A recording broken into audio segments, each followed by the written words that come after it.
ఒకసారి ఇక రౌడీ షీటర్ల దగ్గరికి పోదాం. నమస్తే తెలంగాణ. రౌడీ షీటర్తో మార్నింగ్ వాక్. జూబ్లీ హిల్స్లో చిన్న శ్రీశైలంను వెంటేసుకొని తిరిగిన కాంగ్రెస్ నేతలు. అధికార పార్టీకి బిగ్ షాక్. మధురానగర్ పోలీసుల అదుపులో చిన్న శ్రీశైలం. ఉప ఎన్నిక వేళ బైండవర్తో కాంగ్రెస్ నాయకుల గొంతులో పచ్చి వెలక్కాయ. అభ్యర్థి నవీన్ యాదవ్ కుటుంబంలో తండ్రి బాబాయ్ ఇద్దరు రౌడీ షీటర్లే. కాంగ్రెస్లోకి రావాలని ఇతర పార్టీల నేతలపై జులుం, నిత్యం బెదిరింపులు. రౌడీ షీటర్ కొడుకుకు ఓటేయాలా చర్చించుకుంటున్న జూబ్లీహిల్స్ ప్రజలు. కాంగ్రెస్ అభ్యర్థి తండ్రి బైండవర్, మరో 99 మంది రౌడీలు కూడా ఈయన ఏం చేస్తున్నారంటే మొన్న జులుం తీసిండు కదా, జులుం తీసినప్పుడు మొత్తం రౌడీలను పెట్టుకున్నాడంట వెనకాల వెహికల్. మొన్న నామినేషన్ వేసేటప్పుడు అప్పుడు మొదలైంది కథ. 99 మంది రౌడీ షీటర్లు బైండ్ ఓవర్ చేసిండు. అలా చిన్న శ్రీశైలం యాదవ్ కూడా ఉన్నాడు, వాళ్ళ బాబాయ్ కూడా ఉన్నాడు. ఇక చూడు కథ. చిన్న శ్రీశైలం యాదవ్ లాంటి రౌడీ షీటర్లను పూర్తిగా కరడుగట్టిన రౌడీలను తన పార్టీలోకి తీసుకున్న ఘనకీర్తి ఈ రాష్ట్ర ముఖ్యమంత్రి చంద్రబాబుది కాదా? ఆహా, నాటి కాంగ్రెస్ నేత వైఎస్ రాజశేఖర రెడ్డి అన్నాడట. అప్పుడు అన్నాడు అసెంబ్లీలో నాటి కాంగ్రెస్ నేత వైఎస్ రాజశేఖర రెడ్డి. కాంగ్రెస్ నేత మాజీ సీఎం రాజశేఖర రెడ్డి సాక్షాత్తు అసెంబ్లీలో చేసిన ఈ వ్యాఖ్యలు చిన్న శ్రీశైలం యాదవ్ నేర చరిత్రను స్పష్టం చేస్తున్నాయి.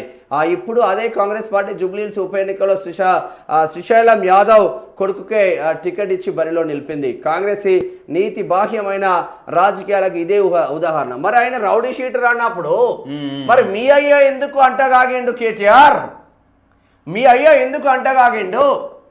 ఇదే ఉద్యమం చేసినప్పుడు, తెలంగాణలో ఉద్యమం చేసినప్పుడు మీ అయ్యకు ఎంత హెల్ప్ చేసిండు చిన్న శ్రీశైలం యాదవ్. మర్చిపోయినావా? అప్పుడు గుర్తుకు రాలేదు. మీరు తిరిగే వెహికల్ ఏ నుంచి వచ్చింది మర్చిపోయినావా? అప్పుడే ఆయన చేసిన సాయం కేసీఆర్ మర్చిపోలే, కానీ నువ్వు మర్చిపోయి ఆయన మీద బురద జల్లుతున్నావు. సరే, తప్పు చేసాడు తప్పే, కానీ నువ్వు హెల్ప్ తీసుకున్నప్పుడు రౌడీ షీటర్ అని ఎందుకు గుర్తు రాలేదంటున్నావు? సార్, తండ్రి అంటే రౌడీ షీటర్, మరి కొడుకు ఏం చేసిండు? కొడుకు మీద ఎందుకు విషయం కక్కుతురు? జూబ్లీహిల్స్ ఉప ఎన్నిక వేళ కాంగ్రెస్కు బిగ్ షాక్ తగిలింది. జూబ్లీహిల్స్ నియోజకవర్గ కాంగ్రెస్ పార్టీ అభ్యర్థి నవీన్ యాదవ్ తండ్రి చిన్న శ్రీశైలం యాదవ్ను పోలీసులు బైండ్ ఓవర్ చేశారు. నియోజకవర్గ పరిధిలో 100 మందికి పైగా ఉన్న రౌడీ షీటర్ల జాబితాలో ఉన్న చిన్న శ్రీశైలం యాదవ్ కూడా ఉండడంతో పోలీసులు ఆయనను అదుపులోకి తీసుకున్నారు. మధురానగర్ పిఎస్ పరిధిలో చిన్న శ్రీశైలం యాదవ్తో పాటు ఆయన తమ్ముడు రమేష్ యాదవ్ను కూడా బైండ్ ఓవర్ చేశారు. తమ దగ్గర రౌడీలు లేరంటూ కాంగ్రెస్ నేతలు బహిరంగ ప్రకటన చేస్తున్న నేపథ్యంలో శ్రీశైలం యాదవ్ బైండ్ ఓవర్తో పోలీసులే అధికారికంగా అభ్యర్థి తండ్రే రౌడీ షీటర్ అని నిర్ధారించినట్టయింది.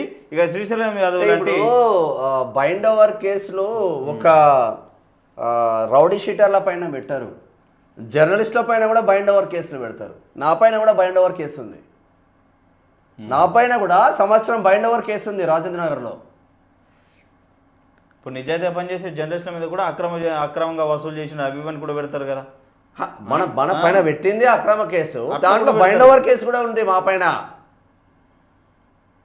అంటే వ్యవస్థలను భ్రష్టు పట్టిస్తున్నారు, ఓ విధంగా చెప్పుకోవాలండి, వ్యవస్థలను భ్రష్టు పట్టిస్తున్నారు. మరి ఇంత కాంగ్రెస్ పార్టీ అభ్యర్థియే కదా, మరి కాంగ్రెస్ వెనకాలండి ఇదంతా తతంగం నడిపిస్తుందా? చెప్పాలి అట్లా కూడా. అంటే ఒకటేసారి చిన్న శ్రీశైలం యాదవ్ కుటుంబాన్ని డ్యామేజ్ చేసి, నవీన్ యాదవ్ని ఏకాకిగా చేసి, ఈ రౌడీలందరినీ దూరం చేసి ఏకాకిగా చేసి బీఆర్ఎస్ అభ్యర్థిని గెలిపించడం కోసం కాంగ్రెస్ వెనకాల నుంచి నడిపిస్తుందా? వైఆ చంద్రబాబు కమ్మ సామాజిక వర్గం ఇదో నాటకమా? వైఆర్ రెడ్డి ఇదో నాటకంలో భాగంగానా? అంటే ఒక అభ్యర్థి గెలవడం కోసం ఇంకో అభ్యర్థిని పెట్టి సర్వనాశం చేసే ఏర్పాట్లు ఏమైనా చేస్తుందా కాంగ్రెస్ పార్టీ? మాకైతే గదే అనిపిస్తుంది. అవును.